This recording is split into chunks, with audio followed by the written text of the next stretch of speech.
welcome to the Prescription for Better Living podcast, where our goal is to discuss all things health and wellness in a hip and relatable way.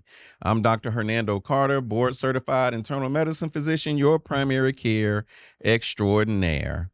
And welcome to episode 38 of the Prescription for Better Living podcast. So again, if you are new to the PBL podcast, welcome. If you are a returning PBL podcast supporter and thus PBL family, thank you. Either way, you know what I need you to do. I need you to subscribe to the podcast. I need you to like the podcast.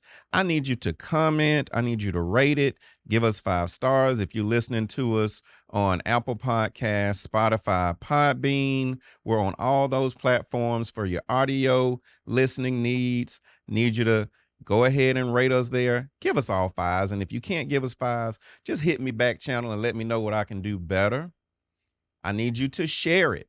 I need you to share this good news everywhere you go, because we believe and we know that we are providing information that is beneficial to the community, that is helpful to the community, and that is impactful to the community. If you agree with us, we need your support. You know how you can support us. You can hit me up on the Cash App, $PBL Podcast. We'll take it from you. Also, you can join our community on Patreon. Just $1 a month to join our Patreon community and support. Patreon.com/Dr. Hernando Carter. Also, if you'd like to be an episode sponsor or podcast sponsor, you can hit us up, contact@rxforbetterliving.org, or you can just DM me on social media, DM me on YouTube, and we'll talk to you. Speaking of podcast sponsors, shout out to our podcast sponsor, Right on Time Physical Therapy. My man Cedric Cooper over there, the Inslee Health Club, Avenue D over there in Inslee, rightontimept.com. He got you whatever you need. If you need to work on your flexibility, range of motion, your core strength, you got some stiff joints, you got some knee issues because you've been running and walking and working out more, back tight, whatever it is, Cedric Cooper and Right on Time PT got you. And when you go, tell them that your boy, Dr. Hernando Carter, and the Prescription for Better Living podcast sent you. Now, episode 38, we are taking a shift. So if you missed the Limitless Life, if you did not listen to and or watch all 4 parts of the Limitless Life, don't worry. You can go back and watch and listen now, because I'm telling you that there is certainly something in there for you. There's something new that you had not heard before. There's something inspirational in there for you. There's a message somewhere in there for you. I know there is, because I've gotten that feedback from people who are supporters. But I know that on some of those occasions, I was even talking to myself and listening to myself. So go on and check that out. But it's time to keep it on pushing. And we're going to take a pivot. And I want to talk to you about a new concept on the podcast. And it's really a concept that is foreign, I think, in the medical industrial complex. And remember, the medical industrial complex is what we just call our whole kind of healthcare milieu, if you say. That would be hospitals, clinics, any healthcare professional, anything you have to interface, insurance companies, whatever you have to interface with the healthcare industry. Instead of calling it the healthcare industry, I call it the medical industrial complex. Okay. The concept of customers and customer service, these are not things that are baked in to the medical industrial complex. Well, why are they not baked into the medical industrial complex, Hernando? I'm glad you asked. It's because I don't think that the community of the medical industrial complex realizes that you consumers out there are customers. And that's what you are. As a matter of fact, they don't even call you customers. What do they call you? They call you a patient. Now, while there is something enduring, something sacred, and something that I think is foundational to the understanding of the patient and a doctor-patient relationship or provider-patient relationship, I think that we miss an opportunity in the medical industrial complex when we divorce the concept of patient from the concept of customer or client. Now, I've been in medicine for a little while. I graduated medical school in 2006, and I finished my residency training in 2009 and went into full-time practice after that. But if I were to think back to my very first day of medical school in the summer of 2001, I never, ever in the classroom during my basic science years or in the hospital wards and clinics during my clinical years, in the hospital wards and clinics during my residency, internship and residency, I never heard of a patient being referred to or referenced as a customer. Why is that important, Hernando? And why are you making that point? Why are we resting on this? I'm glad you asked. Think to yourself, have you ever been referred to as a customer at your doctor's office? What about your dentist? Have you ever been referred to even as a client? Now, if you go to, let's say, like a therapist, right? Which I hope all of you go to therapists. Many episodes ago, months ago, we had a module on mental health, and we talked about how every single person needs a therapist. Okay. Everybody, whether you feel like you're having some issues you deal with or not, it is just therapeutic to talk through your stresses and whatever's going on, right? But I hear therapists call their patients clients all the time. But I'm talking about in your primary care doctor's office, in your dentist's office, in your subspecialist office, your GYN's office. Did they ever call you a customer? Did the doctor or nurse practitioner or PA ever call you a client or customer? No. Did the front desk person, the clerk, the care navigator or greeter, did they ever call you a customer or client? Did they ever say, Dr. Jones, the customer is here. Dr. Jones, the client is here? You didn't hear that. Because we are taught in training that, again, the doctor-patient relationship is sacred, and it is. I value the doctor-patient relationship. But the point that we're going to drive home during this module is that there is nothing bad about the medical industrial complex acknowledging the fact that our patients are also our customers.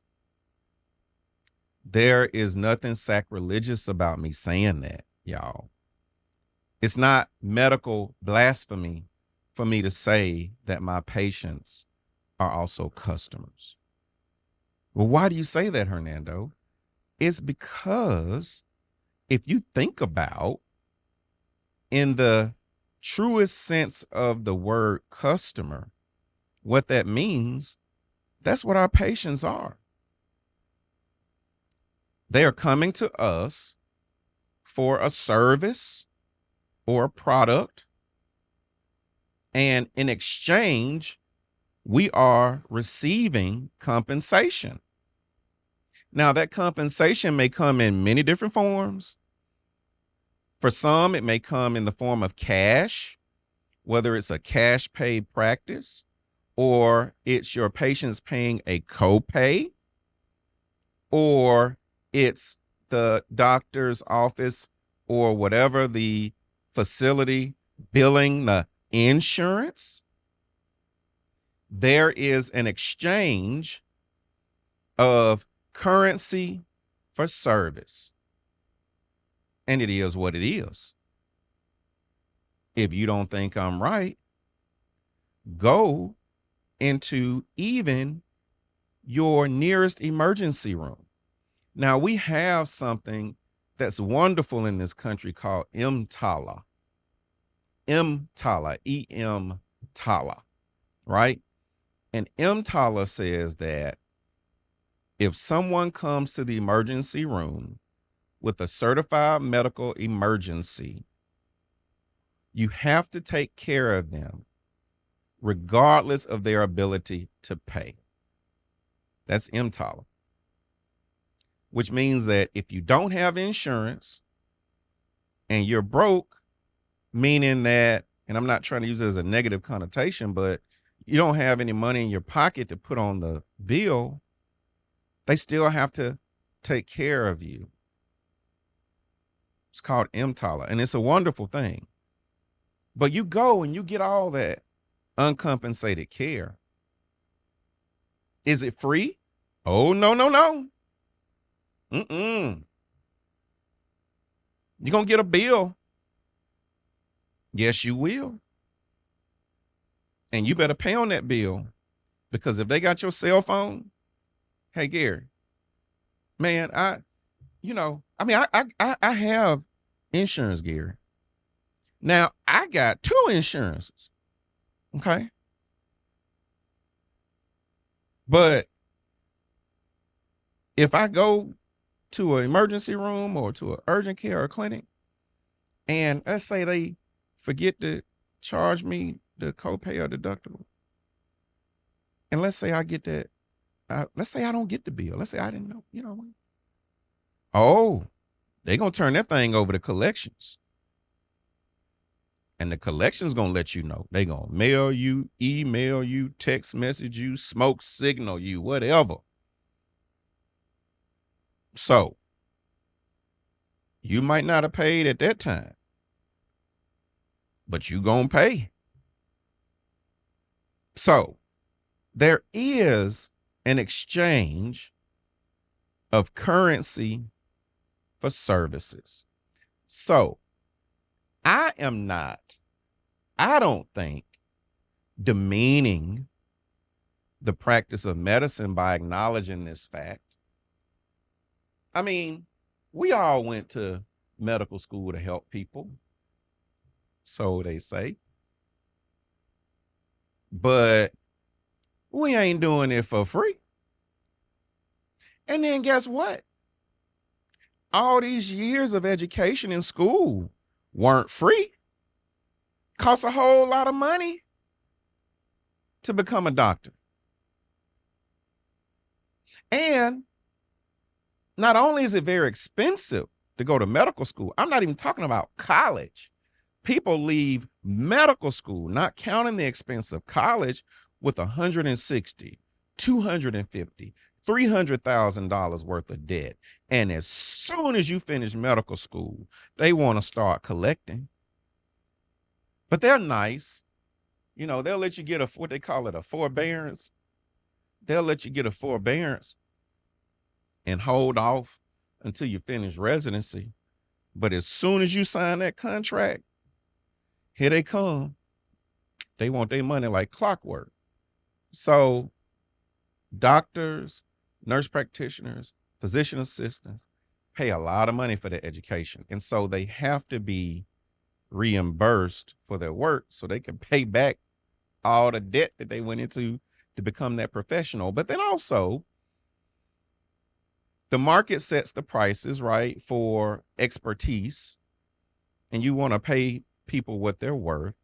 So why is there anything wrong with, if y'all acknowledge on our end, right, we got to get paid, why can't we acknowledge who you are?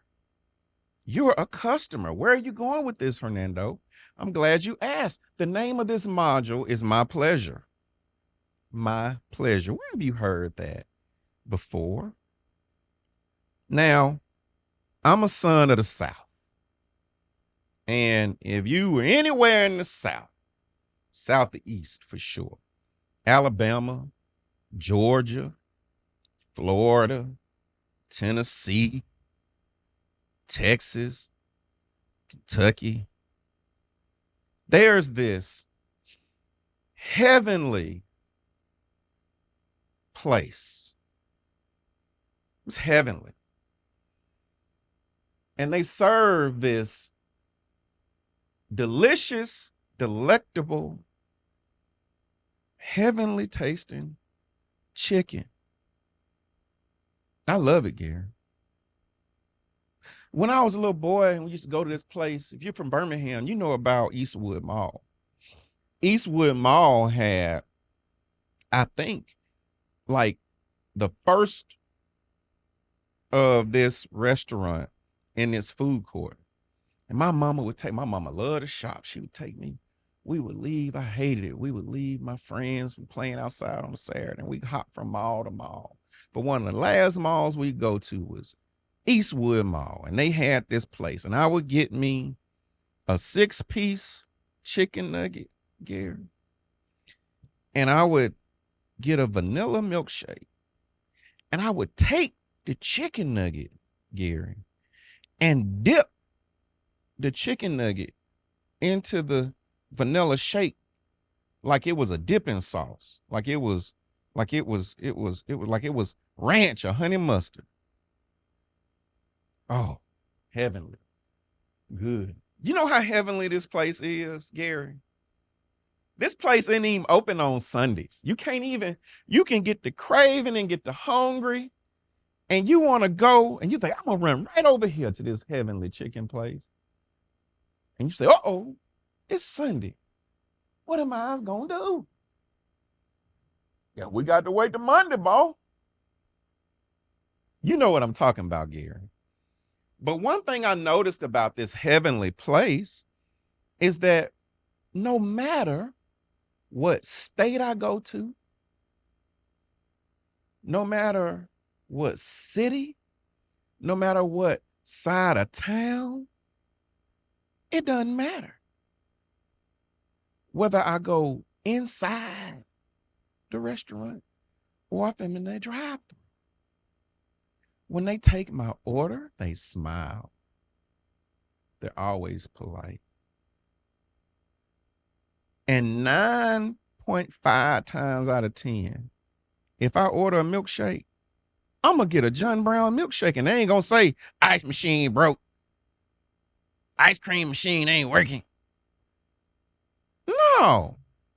And they're going to be professional, Gary. They're going to say a similar kind of greeting, right? When I roll up, they're not going to say, my order, please. But you know what else I noticed, Gary? Whenever I say thank you, and I say thank you a lot because my mama raised me right. I got home training. Patricia didn't play that. Still don't. So I was taught to say thank you. And do you know what they say? Now, I've tried it in Georgia. I've tried it all over Alabama. I've tried it in Florida. Even tried it in Tennessee. And you know what they say, Gary, every time I say, thank you. They say, my pleasure. Now, that cannot be a coincidence. You know, I've tasted good chicken sandwiches before. You remember during COVID, Gary, everybody was standing in line for this one chicken sandwich. Remember? I stayed faithful though. They even got a rapper. They got Rick Ross selling y'all some chicken sandwiches too. But people stay loyal to this heavenly chicken place because they know how to treat you. Food just tastes better when they give it to you and they nice. I mean, it just, you know, sometimes some of these restaurants, I be scared to, the folks treat you so nasty. I'm scared to, eat the food. And Lord, if they make a mistake at some of these other restaurants, I'm scared to ask them politely to correct the order. Because I don't know, especially if I'm in the drive-thru, I don't know what they going to do. But hey, this heavenly chicken place. Now, 9.5 times out of 10, my order going to be right. But if I ever have to go back and it was wrong, now nothing is 100%, because I know y'all out there right now typing away about a negative experience you had at this heavenly chicken place. Ain't nothing going to be 100. But 9.5 times out of 10, Gary, that's about 95%. That's pretty. 95% was an A last time I checked all day. Not even an A minus. Just a flat on A. So there is something intentional about when you go to this heavenly chicken place. They have standards and they are intentional about delivering a certain standard of service and a certain experience. And the fact that I can go from state to state to state to state, and when I say thank you, thank you, thank you, I can hear my pleasure, my pleasure, my pleasure, my pleasure. We got to study that. Because I think there are some lessons to be learned from that. Well, where are you going with this, Hernando? I'm glad you asked. A lot of people don't like going to the doctor. They just don't like it. Now, some people have a fear or phobia of the doctor. They're afraid of needles. They're afraid of pain. They don't like blood. They're afraid of the unknown. Men scared of getting their prostate checked. I know. But most of the time, people don't want to fool with the doctor because more often than not, it is not a pleasurable experience.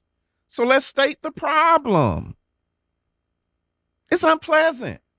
You walk in and the waiting room is crowded. It's dirty. There's all kind of odors in there. Don't go in there thirsty or hungry. Because you might, in most doctors' offices, just stay thirsty and hungry. Furniture's uncomfortable. And then they want you to sit in this funky, crowded, uncomfortably furnished, dry and dehydrated waiting room for hours. Like you ain't got nothing better to do. Who wants to do that, Gary? I know I don't. No explanation as to what the delay is about. You just expected to sit there and wait. Because after all, they're doing you a favor by letting you come to their doctor's office, right, Gary? Isn't it? I mean, they doing something for you, right? This community service, isn't it charity, Gary? Gary, last time you went to the doctor, did you have to pay a copay? Yep. You nodding, yeah, y'all. Yeah.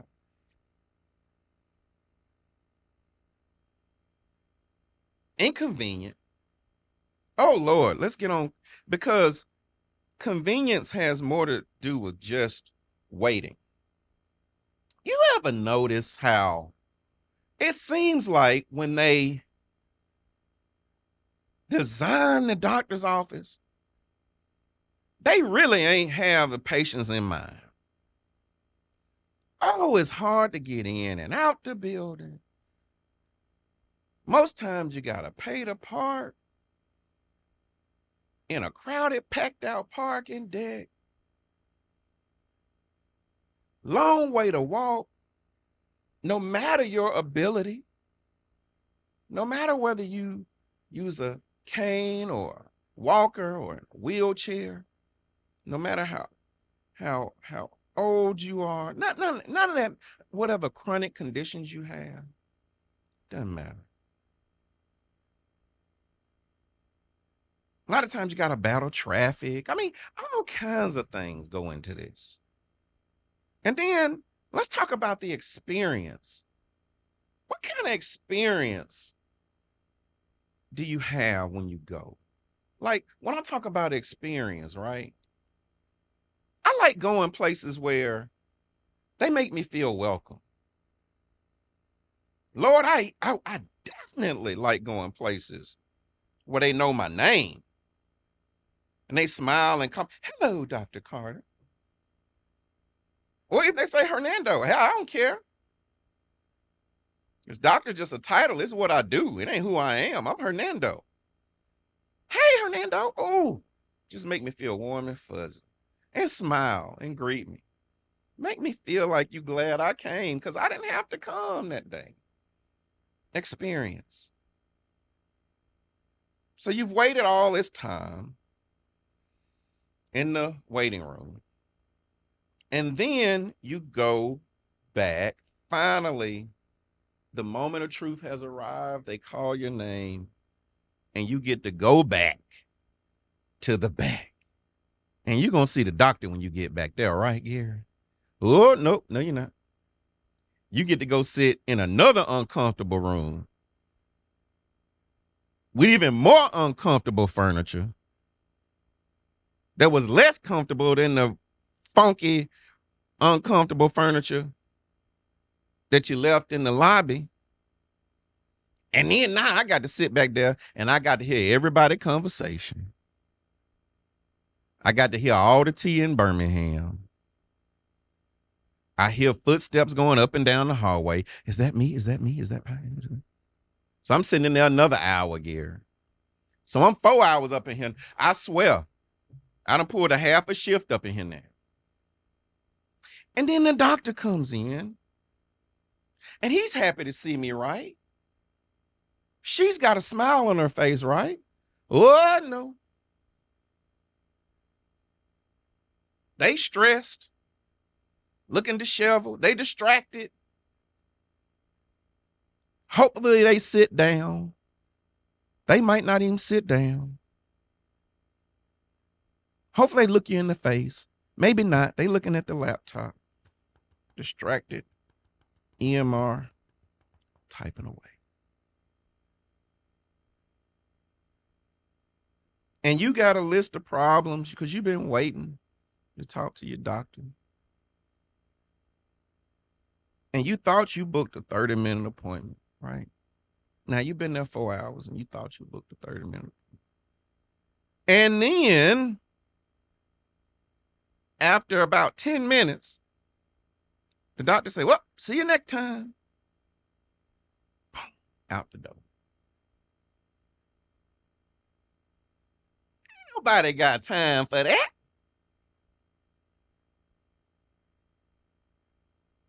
Got time for that. That is not customer service.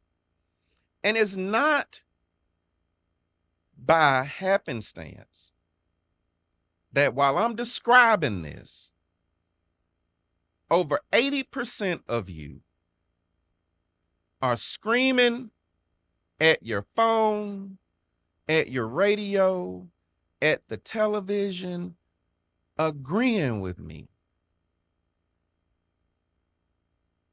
Because I hear it all the time. Listen, and I'm not tooting my own horn here, okay? Because I'm sure you can find one or two people that didn't like me as their doctor. One or two. And there's always a story behind that. But the vast majority of people really like me as their doctor. So much so that when I've changed practices, and I've changed practice locations about 3 times, the majority of them try to find me. They even change insurances to come back to see me. And if I was too booked, they were upset and disappointed that they couldn't come to me. I have a great reputation in this city and in this state as a medical doctor.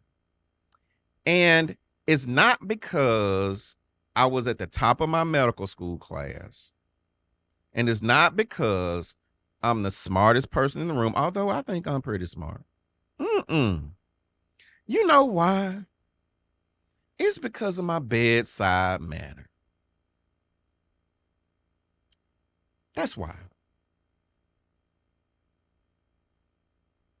It's because I sit down and I let you talk first.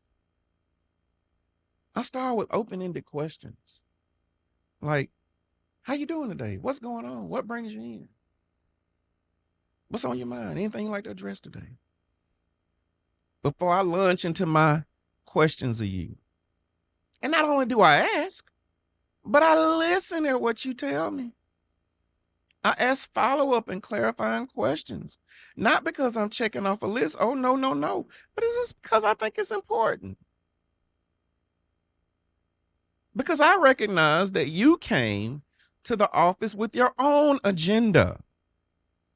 And your agenda is more important, actually, than what my agenda is, because my agenda, I'm trained and skilled enough, or I should be able to work in my agenda into your priorities so they meet. I'm pleasant. I smile. And you know, this isn't something that's mandatory, but it's something that I do because it's what inspired me to want to be a doctor.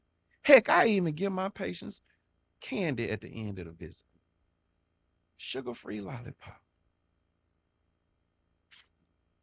And do you know what I do before I get up and walk out of the door and I'm finished? I say, okay, well, I'm going to see you back in 3 months, whatever.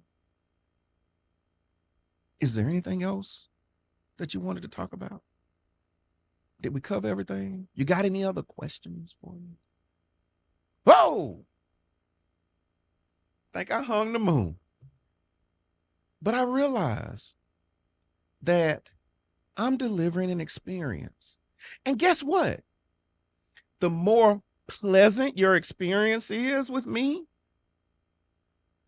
the more you like me and like coming to my office, the calmer you are, the less anxiety you have, the more you trust me, the more likely you are to listen to my recommendations. If you believe that I hear you and your concerns, and I take your opinions and thoughts seriously, I respect you as a human being.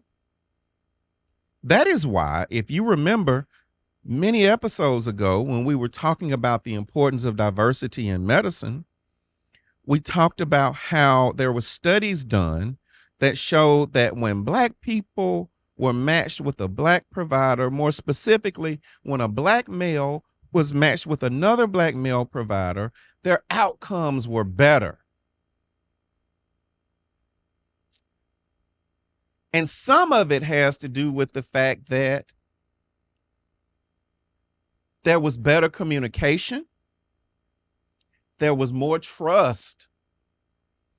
Therefore, the patients followed the doctor's recommendations more consistently. So not only should the doctor, the provider, the nurse practitioner, the PA, the medical industrial complex be focused on delivering a great patient experience because they are delivering a service that you're paying for. But also, research shows that when we deliver a great patient, hint, customer experience, health outcomes are better. And that is what we're going to talk about in this module. So this was just the beginning part of my pleasure. As always, I'm Dr. Hernando Carter, board certified internal medicine physician. Yes, I am your primary care and your customer service extraordinaire. Saying wherever you go, whatever you do, don't keep this good news to yourself. Stand on the tallest mountaintop you can and scream to the top of your lungs, hallelujah, Dr. Carter is here. Until next time, Dr. Carter saying,